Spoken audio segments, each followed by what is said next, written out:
السلام عليكم ورحمة الله وبركاته. أعوذ بالله من الشيطان الرجيم. بسم الله الرحمن الرحیم. رکوع نمبر 12 کا آغاز ہوتا ہے سورہ بنی اسرائیل کا آخری رکوع. اللہ تعالیٰ ارشاد فرماتے ہیں وَلَقَدْ آتَيْنَا مُوسَىٰ 9 آيَاتٍ بَيِّنَاتٍ فَاسْأَلْ بَنِي إِسْرَائِيلَ إِذْ جَاءَهُمْ. اللہ تعالیٰ فرماتے ہیں کہ ہم نے موسیٰ کو 9 آیات 9 معجزے بالکل صاف صاف عطا فرمائے. وہ 9 معجزے کون کون سے ہیں؟ ہاتھ کا، جو ان کا ہاتھ نکل آتا تھا چمکیلا ہو کر، لاٹھی، چمکتا ہوا ہاں جی، لاٹھی کا، قحط سالی میں قحط سالی کا، پھر اس کے نقص سے ثمرات کا، طوفان کا، ٹڈیاں جو ہیں وہ ان کے لوگوں کے اندر آ گئی تھیں، وہ جو عذاب ان کی لوگوں میں آئے تھے، کھٹمل آ گئی، جوئیں آ گئیں، مینڈکیں آ گئیں، اور خون کا، یعنی کہ خون، ان کا پانی جو ہے وہ ان لوگوں کے لیے خون ہو جاتا تھا جو مشرکین تھے، لیکن وہی ایمان والے پانی پیتے تو وہ پانی بالکل صاف، شفاف اور میٹھا ہوتا، جبکہ دوسرے لوگوں کے لیے وہ بالکل ایسا ہوتا کہ وہ خون کا رنگ بھی ہوتا اور اس کا ذائقہ بھی خون جیسا ہوتا. امام حسن بصری کہتے ہیں کہ قحط سالی اور نقص سے ثمرات ایک ہی چیز ہے، یعنی کہ ثمرات یعنی کہ ان کے پھلوں میں ان کا نقصان ہونا، اور نواں معجزہ لاٹھی کا، جادوگروں کی جو لاٹھی، ان کی جو لاٹھی اژدہا بن گئی تھی، اژدہا بننے کے بعد ان باقی جو جادوگر تھے ان کی سانپوں کو نکل لینا، یہ ان کا نواں امام حسن بصری کہتے ہیں کہ یہ ان کا نواں معجزہ تھا. حضرت موسیٰ علیہ السلام کو ان کے علاوہ بھی معجزات دیے گئے تھے، مثلا لاٹھی کو پتھر پر مارنا جس سے 12 چشمے ظاہر ہو گئے تھے، بادلوں کا سایہ قدم رہنا، یعنی کہ ان کے لوگوں کے اوپر بادلوں کا سایہ کر کے رہنا. اللہ تعالیٰ نے اس کے علاوہ ان کو من و سلوہ بھی عطا کیا. لیکن یہاں آیات 9 سے صرف وہی 9 معجزات مراد ہیں جن کا مشاہدہ فرعون اور اس کی قوم نے کیا تھا، کیونکہ بات فرعون کی جا رہی ہے. آپ دیکھ رہے ہیں فقال له فرعون، بات فرعون کی جا رہی ہے، اس لیے یہاں پر صرف ان 9 معجزات کا ذکر کیا جا رہا ہے جو کہ فرعون کی موجودگی میں، فرعون کے سامنے ظاہر ہوئے، اس لیے یہاں پر 9 معجزات کی بات کی جا رہی ہے. ٹھیک ہے، تو اللہ تعالیٰ فرماتے ہیں کہ ہم نے موسیٰ کو 9 معجزے بالکل صاف صاف عطا فرمائے. تو خود ہی بنی اسرائیل سے پوچھ لے کہ جب وہ ان کے پاس پہنچے تو فرعون بولا کہ اے موسیٰ، میرے خیال میں تو تجھ پر جادو کر دیا گیا ہے. لہو فرعون فقال لہو فرعون، تو ان کے لیے کیا کہا فرعون نے کیا کہا ان کے لیے کہ انی لأظنک یا موسیٰ، اے موسیٰ ہمیں تو ایسا گمان ہونے لگا ہے کہ محصورہ، تو سحر زدہ ہے، کہ تجھ پر جادو کا اثر ہو گیا ہے. قال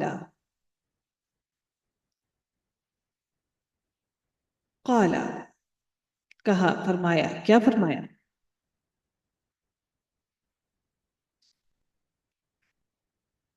موسیٰ علیہ السلام نے جواب دیا کہ یہ تو تجھے علم ہو چکا ہے. قال لقد علمت ما أنزل هؤلاء إلا رب السماوات والأرض بصائر. اللہ تعالیٰ فرماتے ہیں کہ موسیٰ نے جواب دیا کہ یہ تو تجھے علم ہو چکا ہے کہ آسمان اور زمین کے پروردگار ہی نے یہ معجزے دکھانے اور سمجھانے کو نازل فرمائے ہیں، یعنی کہ بصائر، دکھانے کے لیے، تاکہ تم ان کو دیکھ کر سمجھ سکو. وَإِنِّي لَأَظُنُّكَ، اور پھر انہوں نے کیا فرمایا کہ اے فرعون، میں تو سمجھ رہا ہوں کہ تو یقیناً برباد اور ہلاک کیا گیا ہے. لا اظنک، کہ مجھے گمان ہے، مجھے ایسا لگتا ہے، بے شک مجھے ایسا لگتا ہے، یا فرعون، اے فرعون، مثبورا، کہ تو یقیناً ہلاک کیا گیا ہے. مثبورا یعنی کہ تجھے ہلاک کیا گیا ہے. مجھے تو ایسا لگتا ہے کہ جیسے تمہیں مجھ پر لگتا ہے کہ میں سحر زدہ ہوں، بلکہ مجھے ایسا لگتا ہے کہ تمہیں ہلاک کیا گیا ہے. فَأَرَادَ أَن يَسْتَفِزَّهُم مِّنَ الْأَرْضِ فَأَغْرَقْنَاهُ وَمَن مَّعَهُ جَمِيعًا.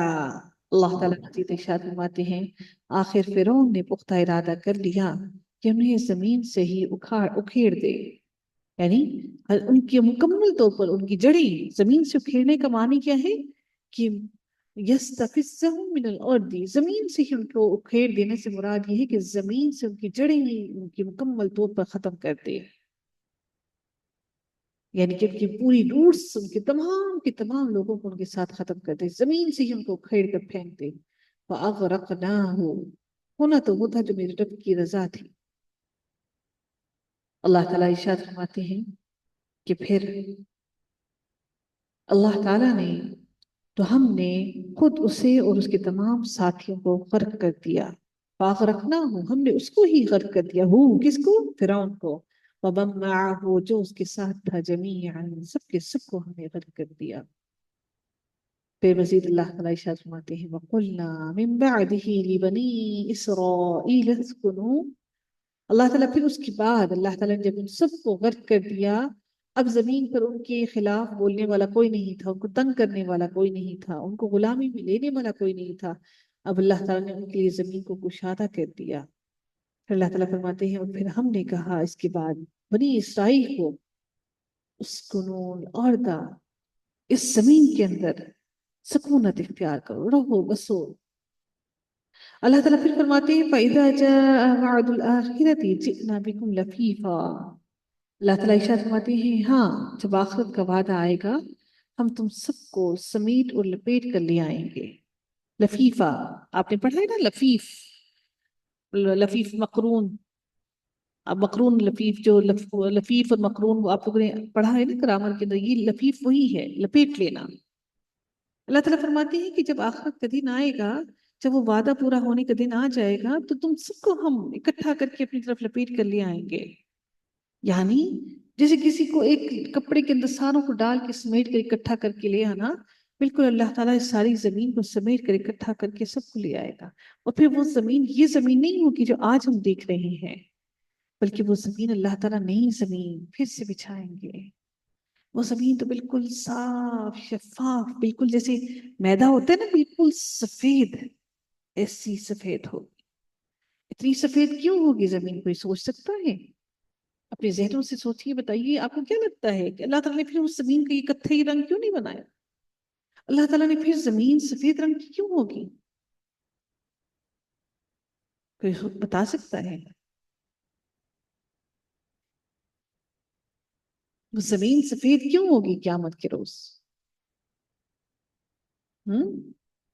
اپنی سوچ سے بتائیے، آپ کو کیا لگتا ہے کیوں زمین سفید ہوگی؟ کوئی نہیں سوچنا چاہتا؟ سفید چیز پر ہر چیز بڑی واضح نظر آتی ہے نا، ابھر ابھر کر ہر چیز دکھائی دیتی ہے۔ تو اللہ تعالیٰ ایسے ہی سفید زمین پر سب کا سب لوگوں کو نظر آئیں گے، سب، ہر انسان کو چھپ نہیں سکے گا کہیں پر، بالکل سفید ہوگی زمین۔ اور ایک اور امپورٹنٹ بات یہ بھی ہے کہ زمین پر کچھ ہوگا نہیں، نہ ہی زمین پر کوئی آپ کو، نہ ہی تو زمین پر کوئی پودے نظر آئیں گے۔ اب اللہ تعالیٰ بہتر جانتا ہے کہ وہ زمین مٹی کی ہوگی یا وہ کوئی اور چیز ہوگی، وہ کس طرح سے اللہ تعالیٰ اس زمین کو دوبارہ سے بچھائیں گے۔ لیکن انسان کو یہ بتانا بھی مقصود ہے کہ یہ وہی زمین نہیں جس پر تم رہتے تھے، بستے تھے، زندہ تھے، چلتے تھے، پھرتے تھے، زندگی گزارتے تھے، بلکہ یہ اللہ تعالیٰ کی دوبارہ سے تخلیق ہے۔ اللہ تعالیٰ کی یہی نشانی ہے کہ اللہ تعالیٰ جب انسان کو اٹھائے گا تو ہر مرد بغیر ختموں کے اٹھے گا، تاکہ انسان کو پتہ چل جائے کہ یہ اس کی نئی تخلیق ہے، اللہ تعالیٰ نے اس کو پھر سے دوبارہ سے بنایا ہے۔ کوئی یہ نہ سوچے کہ شاید کوئی ایکسیڈنٹلی ایسا ہو گیا، ایسا نہیں ہے، یہ نئی سرے سے اللہ تعالیٰ کی تخلیق ہے۔ اللہ تعالیٰ کی یہ نشانیاں ہیں۔ رب کائنات مزید ارشاد فرماتے ہیں وَبِالْحَقِّ أَنزَلْنَاهُ وَبِالْحَقِّ أَنزَلْنَاهُ وَبِالْحَقِّ نَزَلَ وَمَا أَرْسَلْنَاكَ إِلَّا مُبَشِّرًا وَنَذِيرًا۔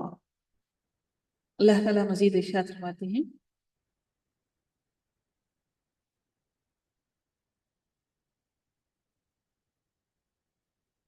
اور ہم نے اس قرآن کو حق کے ساتھ اتارا، اور یہ بھی حق کے ساتھ اترا ہے۔ نہ صرف ہم نے اس قرآن کو حق کے ساتھ اتارا ہے، بلکہ ہم نے اتارا بھی حق کے ساتھ ہے، تمہارے تک یہ پہنچا بھی حق کے ساتھ ہے۔ ہم نے وَبِالْحَقِّ أَنزَلْنَاهُ، ہم نے اس قرآن کو حق اور سچ کے ساتھ اتارا، ہر بات اس کی حق اور سچ ہے۔ وَبِالْحَقِّ نَزَلَ، اور ہم نے اتارا بھی حق کے ساتھ اور اترا بھی یہ حق کے ساتھ ہے، اس میں کہیں پر بھی بددیانتی نہیں کی گئی۔ وَمَا أَرْسَلْنَاكَ إِلَّا مُبَشِّرًا وَنَذِيرًا، اور اللہ تعالیٰ مزید کیا ارشاد فرماتے ہیں، ہم نے آپ کو صرف خوشخبری سنانے والا اور ڈرانے والا بنا کر بھیجا۔ اے نبی، اس سے زیادہ آپ کا کوئی کام نہیں سوائے ڈرانے اور لوگوں کو ڈرانے اور لوگوں کو خوشخبری سنانے کے لیے۔ جنت کی خوشخبریاں سناؤ، جہنم سے ڈرا دو۔ وَقُرْآنًا فَرَقْنَاهُ لِتَقْرَأَهُ عَلَى النَّاسِ عَلَى مُكْثٍ وَنَزَّلْنَاهُ تَنزِيلًا۔ اللہ تعالیٰ مزید ارشاد فرماتے ہیں، قرآن کو ہم نے تھوڑا تھوڑا کر کے اس لیے اتارا۔ وَقُرْآنًا فَرَّقْنَاهُ، ہم نے قرآن کو اس لیے تھوڑا تھوڑا کر کے اتارا ہے کہ آپ اسے مہلت سے، آرام سے، مہلت کے ساتھ لوگوں کو سنائیں، اور ہم نے خود بھی اسے بتدریج نازل فرمایا ہے۔ آہستہ آہستہ لوگوں کو سنائیے، اتنا اتنا جتنا وہ عمل بھی کر سکیں۔ ہم سمجھتے ہیں بچوں کو 2 سال کے اندر قرآن حفظ کروا دینا ہمارا مقصد پورا ہو گیا۔ قرآن صرف 2 سال یا 1 سال کے لیے نہیں، یہ تو پوری زندگی کا ساتھی ہے۔ خدارا اس کورس کو مکمل ہونے کے بعد اس قرآن سے اپنا تعلق نہ چھوڑ دیجیے گا، اس قرآن سے جدا نہ ہو جائیے گا، کہیں نہ کہیں کسی نہ کسی جگہ پر قرآن سے جڑے رہیے گا۔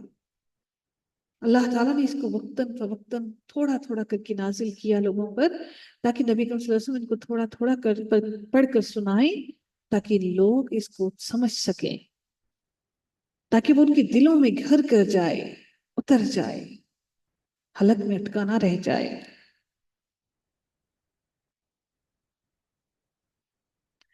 اللہ تعالیٰ مزید ارشاد فرماتے ہیں، قل، اے نبی کہہ دیجئے، آمنو بھی او لا تؤمنو، تم اس پر ایمان لاؤ یا نہ لاؤ۔ اے لوگو، تم اس پر ایمان لے آؤ یا نہ لاؤ۔ ان الذين اوتوا العلم من قبله اذا يتلى عليهم يخرون للاذقان سجدا۔ اللہ تعالیٰ مزید ارشاد فرماتے ہیں، جنہیں اس سے پہلے علم دیا گیا ہے، ان کے پاس تو جب بھی اس کی تلاوت کی جاتی ہے تو وہ اپنی تھوڑیوں کے بل سجدے میں گر پڑتے ہیں، کیونکہ وہ ڈرتے ہیں، خوفزدہ ہیں، اپنی عاجزی دکھاتے ہیں، اپنا سر زمین پر لگاتے ہیں، اپنی ناک کو زمین کے ساتھ لگا دیتے ہیں، اور تھوڑیوں کے بل سجدے میں گر جاتے ہیں۔ اللہ تعالیٰ نے سجدے کے اندر انسان کی وہ ساری چیزیں لگانے کو کہا جس کے اندر تکبر پیدا ہوتا ہے۔ وہ ساری یہ چیزیں زمین پر لگا کر اللہ کو سجدہ کرو، اپنی عاجزی بیان کرو کہ میں کچھ نہیں ہوں، جو ہے تو اللہ کے ساتھ ہے۔ وہ لمحے میں کھڑے انسان کو بستر مرگ پر ڈال دیتا ہے، وہ لمحے میں انسان کو چلتے پھرتے انسان کو کہاں سے کہاں پہنچا دیتا ہے۔ سدرا کی کزن کو دیکھیے، گھر سے نکلا تیار ہو کر، ماں باپ سے مل کر، ٹھیک ٹھاک صحت کی حالت میں، اور آج والدین، گھر والے سب اس کی زندگی کی ایک ایک لمحوں کے لیے دعائیں کر رہے ہیں۔ اس کی زندگی کی سانسوں کے ساتھ اٹکی ہوئی اس کے ماں باپ کی سانسیں ہیں۔ اللہ چاہے تو زندگی دے، وہ چاہے تو موت دے، وہ ہر چیز پر قادر ہے۔ میری اور آپ کی اکڑ کس بات پر؟ ہم تو اپنی ایک سانس پر بھی اختیار نہیں رکھتے۔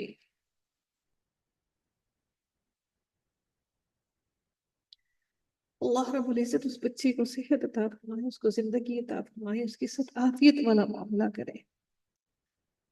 اللہ تعالیٰ اس کی تکلیف کو دور کرے، اللہ تعالیٰ اس آزمائش کی گھڑی کو آسان کرے۔ رب کائنات مزید ارشاد فرماتی ہیں وَيَقُولُونَ سُبْحَانَ رَبِّنَا إِنْ كَانَ وَعْدُ رَبِّنَا لَمَفْعُولًا،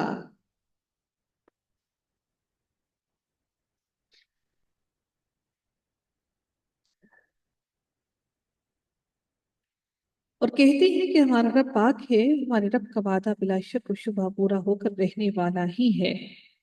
یعنی اب اس سے مراد وہ علماء جنہوں نے نزول قرآن سے قبل کتب سابقہ پڑھی ہیں اور وہ وحی کی حقیقت اور رسالت کی علامات سے واقف ہیں، وہ سجدے میں گر پڑتے ہیں، اس بات پر اللہ کا شکر ادا کرتے ہیں کہ انہیں آخری رسول کی پہچان کی توفیق دی گئی اور قرآن اور رسالت پر ایمان لانے کی سعادت بھی ان کو نصیب ہوئی۔